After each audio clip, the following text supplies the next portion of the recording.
A lot of you know the name Emmanuel Acho. Emmanuel Acho works over at Fox, and he covers college football. He's played the game, so I'm not going to sit here and say he doesn't know the game. I'm not going to say he doesn't watch the game. I'm not going to call him a clown. I'm not going to question his integrity or anything like that. I am going to say that he said some things I disagreed with this week, and it got a lot of you very, very hot. A lot of you were mad on the internet this week, and I normally don't do this, but I figured, I got some stuff to say about this anyway. So what Emmanuel Acho did, I'm about to play it for you if you missed it. He dusted off the most time-tested, go-to, break glass and push button if necessary content creator in our industry. And that is screaming at the top of your lungs, SEC bias, because that brings them far and wide. All over the countryside, they come in when you scream SEC bias. No one is indifferent on this topic. They are strong in their opinion, either agreeing or disagreeing. So I'm going to let you make up your own mind. We are about to play the sound. This is Emmanuel Acho a few days ago, and the context here is the college football playoff seedings and rankings and whatnot, and the matchups had been released. And I guess out of boredom, because I thought it was pretty clear cut, some people decided that they wanted to argue Georgia shouldn't have been third. Use whatever you want to in your defense of that. Some people decided Georgia shouldn't be third. And then other people just wanted to kind of say anything, but then when they got pushback on it, I'm not saying they shouldn't be third, I want to make an argument. What argument are you making? Anyway, that's the context. Here's what Emmanuel Acho posted, and we will react on the other side. See, the reason that Georgia made the playoffs is because we thought Georgia was great. But why did we think Georgia was great? Because of SEC bias. You see, Georgia beat Arkansas when Arkansas was ranked number 8. But by the end of the season, Arkansas had 4 losses at 8-4. They're not in the top 20. Georgia beat Kentucky when Kentucky was ranked number 11. But by the end of the season, Kentucky had 3 losses. They're not in the top 20. Georgia beat Auburn when Auburn was ranked number 18. But by the end of the season, Auburn had 6 losses, 6-6. They not even ranked. So is Georgia one of the 4 best teams in college football? Maybe. But we were going to believe so either way. College football is based off of a false premise. The premise every year is that the SEC from top to bottom is better than every other conference by a long shot. The SEC usually has 2 great teams. It'll be Bama and LSU. It'll be Bama and Georgia this year. But we start college football with the false premise. And so when you lose to an SEC opponent, that loss don't mean that much. When you beat an SEC opponent, that win means everything. Alabama, they have 1 win, not counting that win over Georgia, versus a top-ranked team. That's Ole Miss at number 8. Then you move to Michigan. Well, they have 2 wins versus number 6, Ohio State. That's the top-ranked team. And again, Iowa, number 15. That's the top-ranked team. Then you get to Georgia. Georgia's best win was against number 19, Clemson. However, Cincinnati's best win was against number 5, Notre Dame, and they won their championship game versus number 20, Houston. Yep. And so that was real life, what you just experienced there, all 90 seconds of it. I want to reiterate, Emmanuel Acho is not a bad casual. I don't even know if he's a casual at all. He is very dialed in. He watches the sport. He played the game. Sorry about that, Colin. He played the game. So we're not questioning his integrity. You can dislike the opinion without disliking the opinion maker. What I want to do, though, is I want to remind you, if you understand the principles of this sport, you don't fall into this nonsensical trap. Because what he just did, to be clear, is he started with a falsely based opinion, and then he tried to reverse engineer some logic for it. Started with the conclusion, and then just tried to haphazardly throw some things in there that sounded cool. And they may have, if you're a casual, but if you eat, sleep, and breathe the sport, I don't care if you live in Spokane, Washington. If you watch this sport with an honest eye, you know that was nonsense. But if you don't already know, let me humbly make the argument for you here. This goes back to one of the big 3 lies in this sport, and that is you are what your record says you are.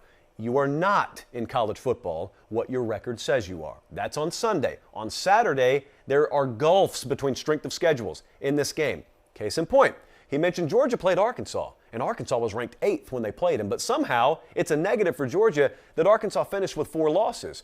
Well, it's only a negative if you believe that very, very tired lie in our sport that you are what your record says you are. Let me give you an idea. 3 of Arkansas's 4 losses, friends, were to Alabama, the current number 1 team in the country, Georgia, the current number 3 team in the country, and Ole Miss, by 1 point, by the way, the current number 8 team in the country. Theoretically, you could be the 9th best team in the country and lose all 3 of those games if everything played out how it should. So are you a 3-loss team or are you a top 10 team? You see how that works? You see how very, very quickly, if you lose to Eastern, Central, and Western Michigan, and I lose to Alabama, Georgia, and Ole Miss, well, we're both 9-3. You are not always what your record says. You are Arkansas. Body bagging them 37-0 was a heck of a statement win for Georgia. Don't let anyone tell you otherwise. Secondly, I want to talk about the other teams that were in contention for this thing, because this is all comparative. It's all relative to who else is around you. So we're talking about Georgia there, and I've got to assume in criticizing Georgia, you disagree with where they're ranked. And at the very least, you have suspicion about it. So who else could it have been? Could it have been Cincinnati in that spot? Maybe just switch 3 and 4? Okay, I don't disagree. I don't agree with that, but I'll listen to you. Is it Notre Dame? Notre Dame's outside the top 4. They're at number 5. Well, here's what I did. What I did to show you how ridiculous it is to judge teams solely based off what their record is in this sport instead of understanding the power rating process is I asked a couple of guys whose opinions I respect, and I also used our own odds making. And I just wanted to know, what would Notre Dame be against Ole Miss? You know, what would Notre Dame be against Alabama and against Georgia? In other words, what if Notre Dame or Cincinnati had to play just those 3 teams that Arkansas had to play?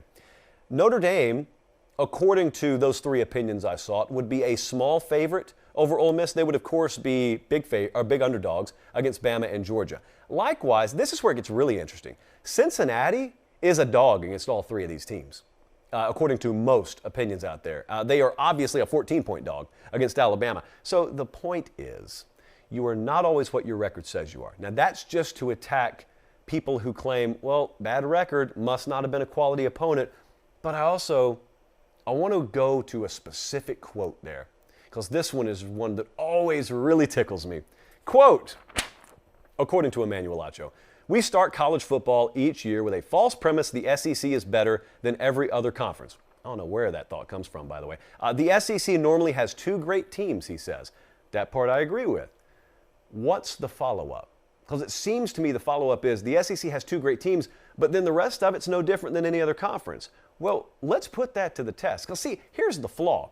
Same thing happens in bowl season. The flaw when you're trying to do a comparative analysis of one conference and another conference, when we're looking for conference supremacy and strength of conference, everyone always wants to remove the very top of the SEC. They want to shave the top of it off, but they don't want to apply the same standard to anyone else. In other words, if you're going to take Bama or Georgia out of the SEC, well, you got to take the best 2 teams out of any other conference too. So then we can accurately compare strength of conferences. I can take the 3rd best team in the SEC, i.e. Ole Miss, and I can compare them against the 3rd best team in the ACC, which would be like NC State. Or I could take the 3rd best team in the Big Ten, which would be Iowa or someone like that. You can see quickly how that works, and I don't really think you want to go deeper than that, because the best shot that a lot of those programs have is their 3 versus the SEC's 3. You get down to the SEC's 5 and 6 versus the Big 12's 5 and 6, it gets even uglier. If you were to hypothetically odds make all of this, you would have SEC favorites up and down the board. So the reason the perception is out there about the SEC is because it's true. But I want to go further. Think about the concept of SEC bias, not just this year, but in general. Let's just zoom it out. Any given year. Where does this come from? And consider, if this is real, if the SEC is not all it's cracked up to be and it's overrated, I want you to consider how many parties have to be involved in this sham, in this charade of SEC bias for it to really play out the way it has to. You obviously have to have the NFL in on this. The NFL, for the record, has seen fit to make the SEC the most drafted conference however many years in a row. Jesse, look at the graphic. This isn't even a joke. The last 14 or 15 years in a row, the SEC's had more players drafted than any other conference. So the NFL's in on this for whatever reason. They are perpetuating this notion that the SEC is superior, even though allegedly they're not. You've got to have TV networks involved. I mean, TV networks have got to prop the SEC up, even though anyone in this industry understands that if anyone were to get propped up, it would be the Northeastern Corridor and the Eastern major markets and some in the Midwest, and then we would really want the West Coast involved. The last place geographically you would go is the South. And then thirdly, you know who else has to really be in on it? The College Football Playoff Committee, right? Don't they have to be in on the SEC bias? And so I told Jesse, told our team today, do me a favor, show me the committee, show us the committee. You spot the SEC bias. we've got affiliation with Kentucky, and that's where it ends. Iowa, Arizona State, Wyoming, Georgia State, NC State, Nebraska's on here. So far, we are 1 for 7. There's Colorado, Kansas State, Virginia, Union, Penn State, whatever Energy Corp is. And then we've got a directional school from Notre Dame, Washington. Oh, Ty Willingham. There is one person with SEC affiliation on that committee. So you've got to find me the motivation for these people to have the SEC bias on the committee when there's only one SEC representative there. You got to find me. Where is the motivation to have that bias in the NFL? Where's that motivation amongst TV executives to have that bias? The motivation is opening their eyes and seeing what's right in front of them every single Saturday. You've got to try to not understand SEC bias. We've got it on this show because the conference is normally offering a better product on average than any other conference is. Therefore, sometimes you do get benefit of the doubt. I don't mind it. Next Wednesday, we're going to have National Signing Day, and we're going to watch like 5 or 6 SEC programs be parked inside the top 10. It's that way every single year. And so you watch all the talent come in the door in the South, and you watch the talent go out of the door to the NFL, but it just boggles your mind how anyone could assume that that product, in between the time the talent comes in and the talent leaves, may be a little bit better on average than the rest of the country. I've never found it that hard to understand. So that's SEC bias for you. SEC bias is real, yes. I just think it has a honest foundation well, it's built on a solid foundation. And I think we just pretty well articulated that.